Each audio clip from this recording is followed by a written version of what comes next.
UPPL दोलोआ फारफ्रोमबो बिथिंनिफ्राय जोङो सांग्रां जादों आरो UPPL BJP AGP गासैनिबो जे लिडारफोरजों ज' जानानै केम्पिंआव अलरेडि स्टार्ट जासिगोन दा बे समाव रायजो राजाफोरखौ आं खावलायो जे जों मोनसे मोजां थासारियाव जों फैनो हाबाय दा बे थासारिखौ जों अराय सम लाखिनांगौ आरो सोरगिदिं जौगानायनि खामानि मावनो थाखाय दायो दिल्लीयाव जे BJP नि लेड मोनसे सरकार दङ NDA नि आसामावबो NDA नि सरकार दङ आरो बड'लेण्डआवबो BJP UPPL लोगो नांनानै जे NDA सरकार दङ बे सरकारा फैगौ समाव गोबां खामानि मावनो आखायाव लादों लाइमोनफोरनि थाखाय आइजोफोरनि थाखाय जोंनि माखासे साख्रि बाख्रि गैजायै सेंग्रा सिख्लाफोरनि थाखाय आबादारिनि थाखाय गासैबो थाखोनि सुबुंनि थाखाय जों गोबां खामानि मावनो आखायाव लादों दा बेखौ नोजोर बोनानै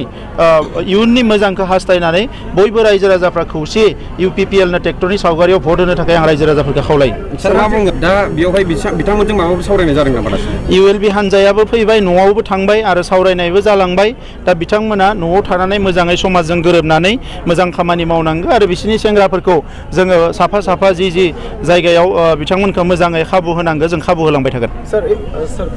जिहेतु माने BPF नि माखासे दैदेनगिरि आरो माखासे MLA फ्रा जे बुंगासिनो दङ सारनि फारसे जे माने प्रमद बर' दैदेननाय सरकारा दासिमबो जेबो हाबा मावाखै मोनसेबो आरो 17 बोसोराव जाय BPF आ रायजो राजानि जेबो खामानि मावाखै 8 मासाव जि मोनसे सरकार बे सरकारनि सायाव आसि थुना बुंनो हानाय जेबो मोनथाय गैया 17 बोसोराव बिथांमोना मा मावदों बेखौ हिसाब होग्रो दिनै जोङो 8 मासाव मेडिकेल कलेज गायसनबाय गोदान डिस्ट्रिक्ट मोननो हाबाय आरो बेजों लोगोसे गोबांखिनि माखासे सिङाव खामानि जोंनि मावनाय जागासिनो दङ BTR एकर्ड इमप्लिमेन्टेसन जागासिनो दङ